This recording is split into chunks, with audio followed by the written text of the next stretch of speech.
Hi, today we are looking at Upstart. The ticker is UPST, so UPST Stock. But in order to understand Upstart's opportunity, you need to understand where we are today. Because today we are in the middle of the next revolution in banking. We're in the middle of a banking revolution. That's the reality of what's going on.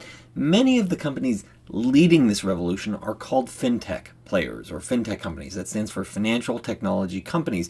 Companies like Affirm or SoFi or even Upstart. I've done videos on Affirm and SoFi, now Upstart. I'll leave links to both of those in the description so that way you can learn all about these fintech plays that you want to see.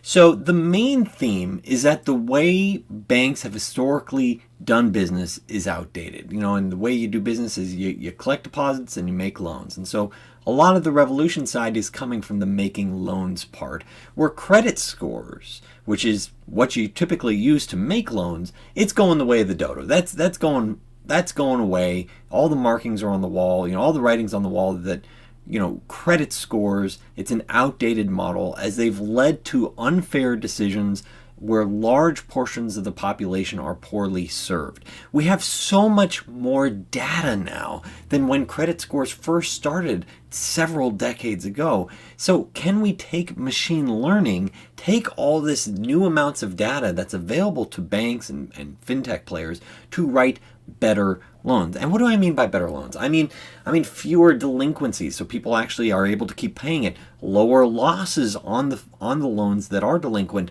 Lower interest rates because it's more likely for the borrower to pay it, that you don't need to charge as high of an interest rate to get an acceptable return. More approvals mean there are more loans out there. A healthier function credit system means a healthier economy. So this has wins all across the board, where the borrower wins, the banker wins, and the fintech players win. So these new fintech players are rapidly taking share from the legacy mega bank stalwarts. But the question is, will they also be good investments?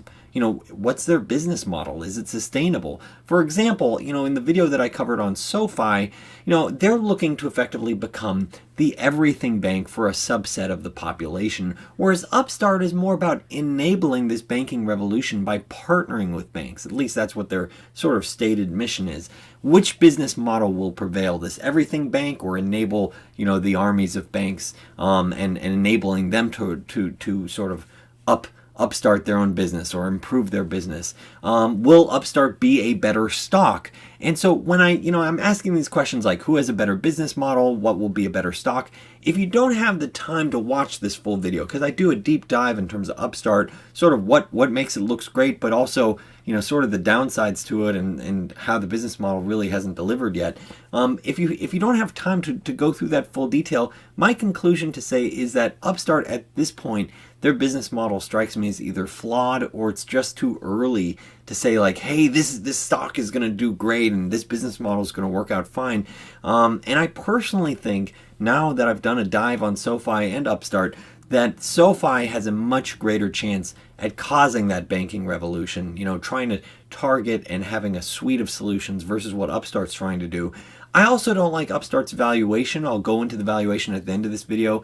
And this video goes out to Mo, who's an Unrivaled Investing Journey subscriber. About that, let me do a quick 10-second plug where my name is Daniel. You're watching Unrivaled Investing. This is a no-hype, mission-focused channel to try to find you exceptional companies and unrivaled investments. If you enjoy learning about potential multibaggers, types of stocks that go up hundreds or thousands of %, make sure you subscribe. If you're already a subscriber, please hit that thumbs up. And if you've already done all that and you want to follow my personal journey, you can go to unrivaledinvesting.com to see what I'm buying, selling, and what is the potential multibagger that I'm trying to find each month. So you go to unrivaledinvesting.com, click on Journey. So what is Upstart? Let's dive in. So UPST Stock, you go to the landing page of upstart.com, and it's the immediate thing you're greeted by is you are more than your credit score. It becomes very clear that your initial impression that it's a site for personal loans, whether or not it's consolidating credit card, medical bills, wedding debt, home improvement. Like, hey, maybe you have a large expenditure that goes beyond your limits with the credit card. Let's consolidate this whole amount with a one type payment solution that might be a better loan than what you could get with credit card debt. And that's what you see with Upstart. And you wouldn't be wrong to assume that this is a company that's for personal loans. That's exactly what it is. But there's actually a lot more to the story, and you could see the types of products with these personal loans where it's about fair and fast. They're saying loans from $1,000 to $50,000, from terms of like 8% to 36%. 99% of personal loans funds are sent just one business day after signing, and that there's no prepayment penalty. So they're trying to create fair and fast loans, easy to get. But that is just the tip of the iceberg. There's a lot more to this story. Where, for example, they were founded by ex-Googlers. One of the co-founders, he was a Thiel Fellowship, as in Peter Thiel. And so you have these ex-Googlers, super smart folks, in terms of looking at computer algorithms, saying, hey, how can we take machine learning, take all this bank loan data, and create better algorithms, better loan processes, such that now, through their system, 69% of the loans are fully automated. Through their history, they've originated $7.8 billion worth of loans. So why is all this sort of important? These sort of the key points that I'm bringing up is that, by and large, and this is how they are framing it, is that there's a credit problem in the United States where 4 in 5 Americans have never defaulted on a credit product, yet less than half of them get prime credit. So 48% of Americans have access to prime credit, yet 80% have never defaulted on a credit product. So with a smarter credit model, is what they're saying, lenders could approve almost twice as many borrowers with fewer defaults. So like, hey, this current model of saying, hey, you're prime or you're not prime, is leaving out a good chunk of the population that would actually be a good borrower. And so how does AI solve this? And so they, by taking their model, which covers so much more data than just looking at a credit score, they're able to, their algorithm will approve more loans, so 173% more approvals at the same loss rate as what traditional large U.S. banks are looking at. So that's a huge difference in the number of loans that could be approved, and fewer defaults at the same approval rate. So using the same approval rate that the large banks would have, you would have 75% fewer defaults. So this is huge. This is a revolution. This is what I mean. It's a step change improvement in underwriting loans. Upstart lending process versus what traditional banks and their methodologies for writing loans. And you can see Upstart's AI model allows us to rewire the verification process, approving a majority of loans nearly instantly. This is critical because this means you don't need to have the heavy human-handed approach of, a human needs to touch the paperwork to make sure it goes smoothly. What if you can do this all via an algorithm that's processing it up, this looks good, and boom, nearly 70% as of the first quarter 2020 of loans were approved nearly instantly. So that would mean it's also going to be more profitable. You don't need to have as large of a staff in your office to be able to process these loans. And so, and for the borrowers, this is a huge win if you think about it. You have 27% more approvals than traditional models. That's one way of framing it. They're saying the interest rates is 16% lower rates than traditional models. So the borrower is going to pay a lot less. They're using a lot more data points than just your credit score. And it also makes it easier on the borrower. Let's say you have multiple different credit cards that you have to worry, which one am I going to be paying off? Here, you consolidate everything, you make one payment. That's the consolidate your credit cards, offers that you're getting, one of which is probably going to be from Upstart. So, okay, this is cool. AI to drive better lending, but what's Upstart's business strategy going forward? How are they going to get that sort of hyper growth that results in fantastic returns? And so here's one of the phrases from management's letter in their IPO, because Upstart's a recent IPO. While a handful of our country's largest banks may aspire to build an AI-powered lending platform, thousands of others will look to form strong, reliable technology partnerships in order to secure their future. We aim to partner with them. So they're like, look, there's a bunch of large banks out there. They're probably not going to be interested in us because they have enough data where they could try to figure this out themselves. But there are thousands of much smaller banks out there that they could use to have a technology heavyweight in their corner that can help them write better loans, approve more loans, and be more profitable. Have less people approving those loans, increase your book of business. So what's this mean, and why could this result in an unrivaled value proposition for Upstart? And keep in mind, that's the lens that I look at all companies is, could you be unrivaled, or could you have a very strong value proposition? Unrivaled means you offer something that you can't get elsewhere. So could they offer something to these banks that they simply can't get elsewhere, where their value proposition results in just being a much better business model? And if you're unrivaled, you take share from your customers long term. And if you take enough share, that means your business model is growing, your stock should be growing. Fundamentals ultimately drive your share price. So this is, and what drives fundamentals? In this case, I'm focused on your value proposition. So, the way they're framing it is like, look, we're looking to create this super duper platform where you get banks onto your platform, you charge banks access to the platform. So like, hey, for whenever you want to access our platform to make this loan, and you make a loan via our algorithm, we're going to take a little bit of percentage or two off of the loan you make. And then the platform gets stronger because you get to see, so in this case, Upstart would get to see all the data from their bank partners that are using their platform. So you get a referral fee. If Upstart's sort of recommending the bank, you also charge a fee if the bank's using your platform or their algorithm.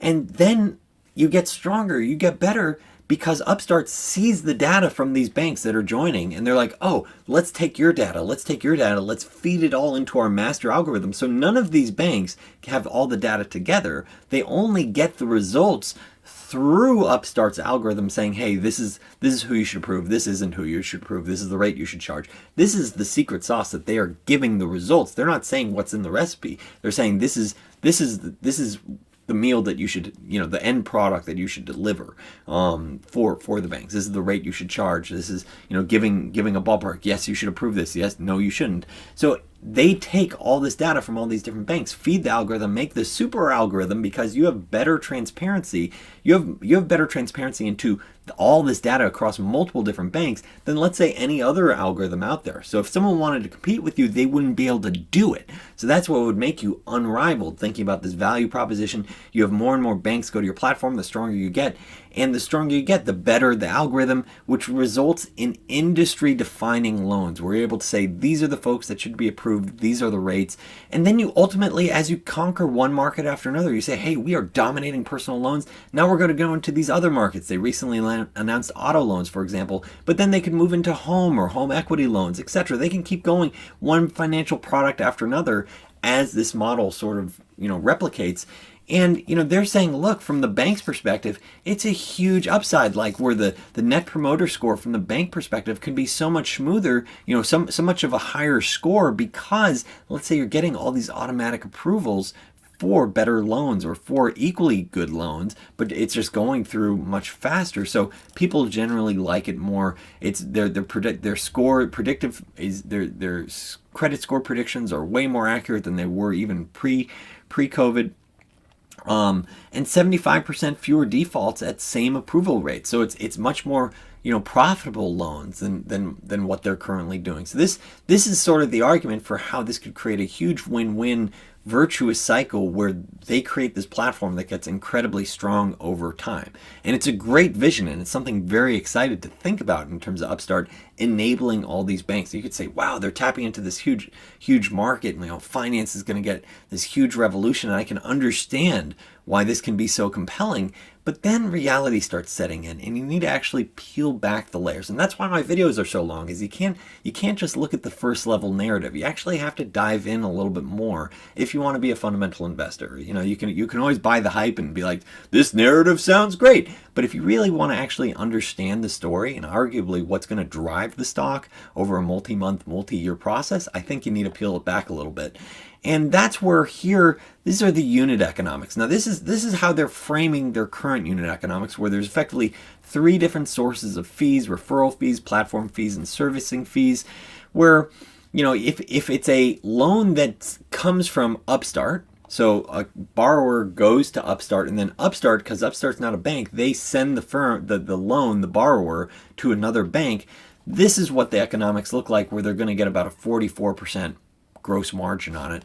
Whereas if the bank is using their platform, they're saying they're going to have an incredible gross margin of like 70%, because they're paying platform fees and servicing fees, and it's all the bank. It's incredibly high unit economics for Upstart, because they're just plugging into the platform, and let's just use the algorithm to tell us what to do. And so you can see, referral fees for a couple $100. This all in should add up to like 3-4% of the loan. Platform fees, that's going to be another 1-2% of the loan, and then servicing fees, that's 0.5 to 1% per year of the loan. Now that's going forward as they service the loan. Now, what is the reality? Because the reality is different than what they're framing here, in my opinion. So for example, if you have a business where you truly are enabling these banks to step change their loan function, where they're making way better loans, way more profitable, it's just this huge win for them, wouldn't you expect a lot of customer growth? And the reality is way different than that. Because the reality is, as of September 2020, they only had 10 bank partners on their platform. And then you go, well, Daniel, you're being way too harsh. This is a new company. This is an IPO. Hold on a second. This company's been around since 2012. And then in 2016, they decided, you know what, we're not going to go the bank, where we become our own bank. We're going to partner with the bank. So this has been part of their strategy for years. Since 2016, you're going on 5 years now, and they only have 10 customers. So that is a huge red flag, in my opinion, in terms of, are you actually getting product market fit that is succeeding? Yes, you can show me this huge revenue figure, but really, I want to understand, do you truly have product market fit that's spread across dozens and dozens of companies? No, you don't have it spread across dozens and dozens of companies. You have it spread across 10 different customers, of which 2 customers were 80% of their revenue. So this is like another huge red flag. Okay, well, wait a second. That further makes the case that you don't actually have product market fit yet. That is a concern. Their largest customer, which is something like 60% plus of their revenue, is Cross River Bank, 65% of the revenue. And it's not even really clear to me, as I look at Cross River Bank, that they're using the software for their business, or are they using it to enable Upstart? It's something very different. Is this a bank that's using them where they're like, wow, your algorithm is just fantastic, and it's going to drive our business going forward? We previously had this personal loan book, but now we're not going to use our historic or old underwriting standards. We're going to use your underwriting approach, and that's the business model going forward. And then I was thinking, Cross River Bank, I know I've heard that name before. I know I've even spoken about that name before, because I have. If you watch the AFRM video, I actually call out Cross River Bank, because Cross River Bank is not a traditional bank. You go to their website, the very first thing they say, the landing page on their website, is that they are powering fintech, enabling our clients to deliver financial solutions that empower consumers anytime, everywhere. If based on my initial look, just doing the landing page of Cross River Bank, there's no mention of personal loans on this. This is not their main bread and butter. What they're trying to do is power fintech companies like AFRM, where they don't have the balance sheet, they don't have the bank or the structural setup to make loans. So they work with Cross River Bank to enable this fintech revolution. So Cross River Bank is yes, we have the balance sheet, you have the technology, let's make this happen. And so you can see the other companies that are partnering with them, like Rocket Loans, Stripe, Coinbase, Upstart, Visa. So okay, non-traditional bank is the vast majority of the revenue. So definitely have not proven your case, in my mind, that you have product market fit. So how is this business model currently working? I want to understand this, and this is going to be a little bit painful. So you're going to need to get your thinking cap. You're going to need to put on that thinking cap and start going through this. Thinking through this. So the thinking cap. Here's the current business model. Today, the vast majority of borrowers are referred to our bank partners via Upstart.com. Okay. So most loans, the vast majority of the borrowers are referred to our bank partners. So people are going to Upstart.com. Upstart.com is then sending them off to the bank partners to make the loan.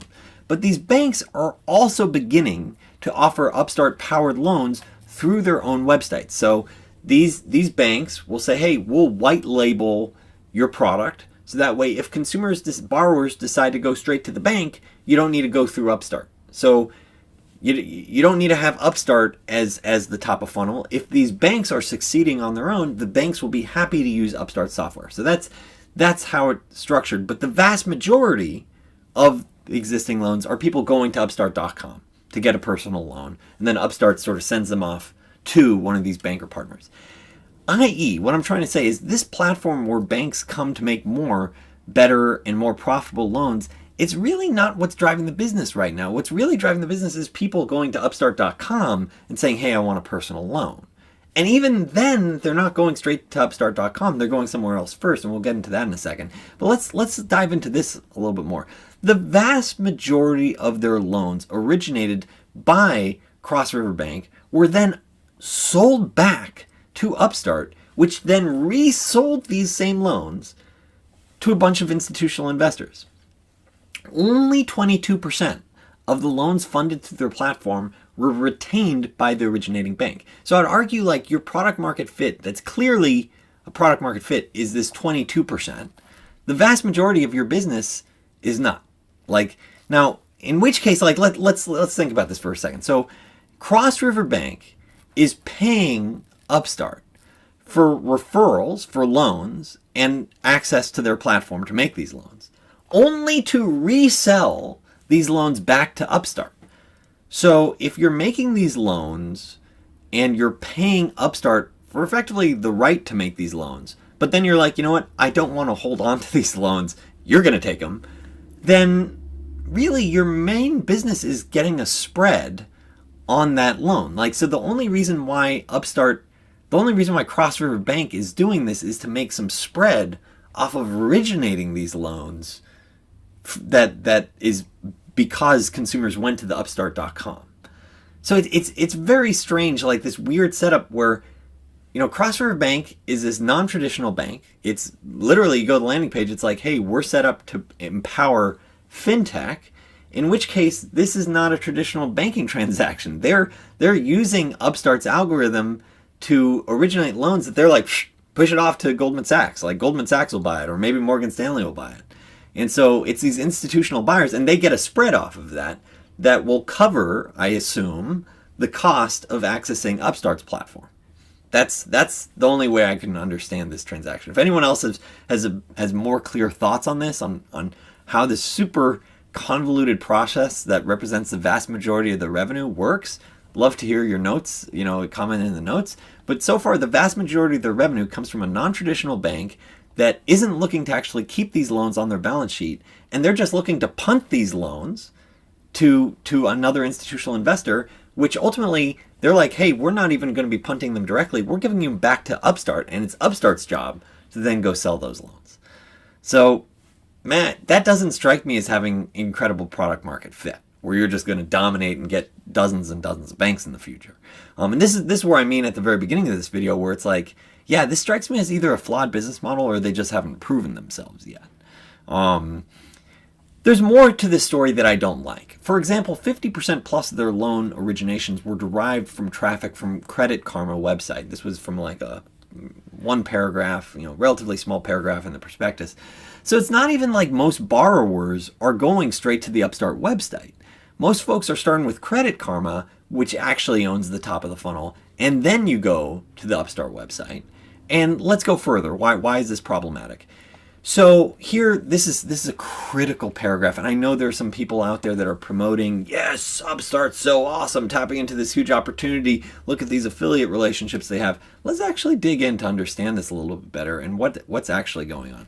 So our agreement does not require Credit Karma to display offers from lenders on Upstart.com or prohibit them from working with our competitors or from offering competing services. i.e., we get most of our referrals from Credit Karma, but they could compete with us in the future. That's a problem. If someone owns the top of funnel and they're like, yeah, we're actually going to compete with you later on, so all this business you're getting now may not happen in the future, which we'll talk about in 10 seconds.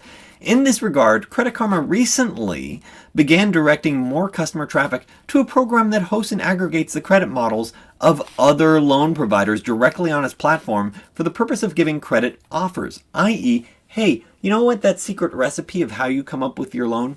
We'd like to see that data too. We'd like to see, you know what, we want to see that it aggregates these credit models. We want to see this program that hosts it. We want to see more detail in terms of what's going on. To date, Upstart has opted not to participate in this program. That's Upstart's secret sauce. They're not looking to sell it. They're not looking to participate in a program where they're sharing what's going on. In November 2020, so this is after their most recent financials. So be prepared, folks that hold the shares. We experienced a reduction in the number of loan applicants directed by the Upstart platform by Credit Karma, i.e. the top of funnel is starting to squeeze us. We are getting fewer loan applicants and a corresponding decrease in the number of loans originated on our platform. Hey, if the top of funnel starts squeezing, you're not going to get as many bottom of funnel, which is ultimately the loans going through, which is how you're getting your revenue. And we may experience additional reductions in traffic from Credit Karma in the future. Okay, so like when I'm looking at this and I'm comparing what's going on with Upstart, where you have multiple choke points, whether or not it's customer, you have Cross River Bank, which isn't a traditional bank. It's like a bank that's just supporting your business model by reselling these loans. And you have loan origination risks with in terms of where's the volume of people coming from? Oh, a huge chunk is coming from Credit Karma, and they're starting to say, hey, we want to see more of the secret sauce. You're not willing to share it. Too bad. We're going to start, limiting the number of offers people can see on our website that come from you. So I look at this and like there are so many choke points. It makes me nervous thinking about this. Who has a better business model in terms of the fintech players? Does SoFi or Upstart? And I think hands down, SoFi has a much better business model in terms of like they're trying to be the everything store where they can have a solution that, ideally makes a very targeted subset of the population happy. And they're like, hey, I can get everything I want. I'm not necessarily saying SoFi is going to win, but I am saying like this business model with fewer choke points is way better than Upstart. That's at least the initial take. Now, but maybe, investing is a lot like horse racing. A lot of people can say, oh man, and this is, I'm pretty much stealing the idea or, paraphrasing what Charlie Munger's saying, comparing stock investing to horse betting. Because in horse betting, the way you look at it is like everyone knows what the great horse is, but then the odds reflect it, so your payout ratio is not going to be as great. Whereas maybe it's like you go down a little bit and you're like, you know what, this horse might win, and the payoff ratio is a lot more interesting. You're looking for that situation where maybe it's not the best horse and you still have good payoff ratios. So maybe you have something like that here where the valuation more than makes up for it with Upstart's valuation. So let's look at Upstart's valuation. And, I'm looking at a valuation of around $5 billion for the business. Fully diluted share count of 84 million shares. That's based on the prospectus. Yahoo Finance is always off by quite a bit. You always need to factor in like additional dilution, especially for new IPOs as well as SPACs. The share count's often dramatically off. So what's the revenue? They did 164 million revenue in 2019. I'm back of the envelope based on their growth rate of like 45% year to date, maybe a little conservative on 2020. So I'm saying 225 million in revenue, so that's 37% growth. That said, they did have some slowdown in growth in November, so because of Credit Karma, so I don't know how much of an impact that is. Maybe I'm being too lenient. Maybe I'm being too aggressive. I'm putting 25 to 35% growth in 2021. I don't know. The year to date, it was closer to 45%. Long term, their margins should be pretty high if this business does get to scale, and if you really do start getting a bunch of banks adopting this platform.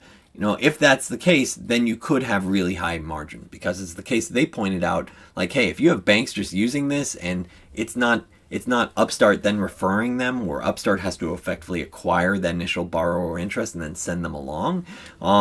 You can have really high margins, because in that case it was like 67% gross margin on the bank pure platform use only. And if that's the case, a lot of that's going to flow through to really high optimized margin. But you put a range of 25-35%. What's their growth rate in the years ahead? One case it's like, hey, it's going to be a lot harder for them to grow in the years ahead, just because you had the Credit Karma aspect that I brought up, the fact that right now their business model really needs to prove that they can get these banks to sign on the platform in a meaningful way versus just growing Upstart. And so I do a range of 15 to 30% over time. And yes, the bulls will be like, yes, they're tapping into this huge opportunity in auto loans and home equity loans, and they should definitely grow. But it's like, well, wait a second. Let's see it with the banks that actually sign up. Let's actually see it with real revenue that's not from a non-traditional bank, let's say, that's just reselling these loans. And then, what's the assumed multiple? Honestly, this 18 times on the low side, I think is actually fairly generous, because if this model doesn't work out and they're not able to scale significantly the number of banks that they have, then this multiple should be a lot lower. I mean, you have customer concentration and you effectively have sourcing concentration risks. So, 70% downside could be generous to what it could be. The upside, 50%, like 35 times 30% growth over the next 5 years, 35% operating margins. Like, this thing strikes me as very fully valued given the risks I'm calling out. So ultimately, now look, I provide this sheet for you to play around with. You can tweak the assumptions however you like, but if you want to base your investing on logic versus hype, I think it's good to have something like this. That way you can sleep better at night and say, well, okay, this isn't just animal spirits driving it up or down 5-10% in a given day. You want to understand, well, where can this thing go longer term, and is it justified? Now, of course, could it go way higher or way lower? Of course it can. But I like to have a rational, framework. Ultimately, look, fintech, it's a very interesting space, revolutionizing an industry that's been around for hundreds of years. But they really haven't proven out their core value proposition. They really, in my opinion, having 2 customers that are 80% of their revenue reflects that they don't really have product market fit yet. And the largest of which, the main source of their revenue is actually a non-traditional bank, arguably doing this really to enable Upstart. Like they say that on their website, like, hey, we're here to enable fintech companies. So they're clearly setting it up just to sell these loans at a profit after taking, whatever fees that Upstart charges. So that does not prove to me that, oh yes, this is like all these banks are going to go to them and they're going to love it. So yeah, I don't like the story. There are too many risks. I'd want to see them, prove themselves, get a bunch, dozens of banks start using the platform before I could say, oh yeah, their value proposition is rock solid. Ultimately, I like SoFi's story a lot better. And the link below for SoFi, so you can see what I thought on the valuation and the detailed analysis of SoFi. And ultimately, I just think there are better plays out there with better risk reward. For example, my January 2021 pick was a finance company. It is a finance company. It's my January 2021 potential multi-bagger, where at the time that I posted, I said, I think there's like 800% upside. It's run up a little bit since then, but still it's, several 100% upside based on the same sort of, logical framework that I'm doing here. And also my January 2021 pick is growing a lot faster. But look, each month I'm trying to call out one potential multi-bagger when I'm trying to find an idea. And that's not all that I'm offering with unrivaledinvesting.com. Click on Journey. You can see what I buy, what I sell, what I hold. That's a monthly update. I also do interim updates for like bigger changes in my portfolio. I also have an educational series for how to think about valuing stocks, how to find potential multi-baggers. There's a full catalog of contents. I'll leave a link below in the description of this video, so that way you can know what you're getting into. But the main, what I think is one of the main, values here is that each month I call out a new potential multi-bagger that I think is interesting, and that I'm usually buying for myself. And so you can see in that catalog of contents that each month for the last few months I'm calling out, here's a potential multi-bagger, and just finding one potential multi-bagger can change your life journey. So if you're interested in following my journey to try to find these potential multi-baggers, go to unrivaledinvesting.com, click on Journey. And if you enjoyed this video learning about Upstart, UPST Stock, the fintech revolution is here, please subscribe if you're already a subscriber. I appreciate that thumbs up, and thank you so much for watching.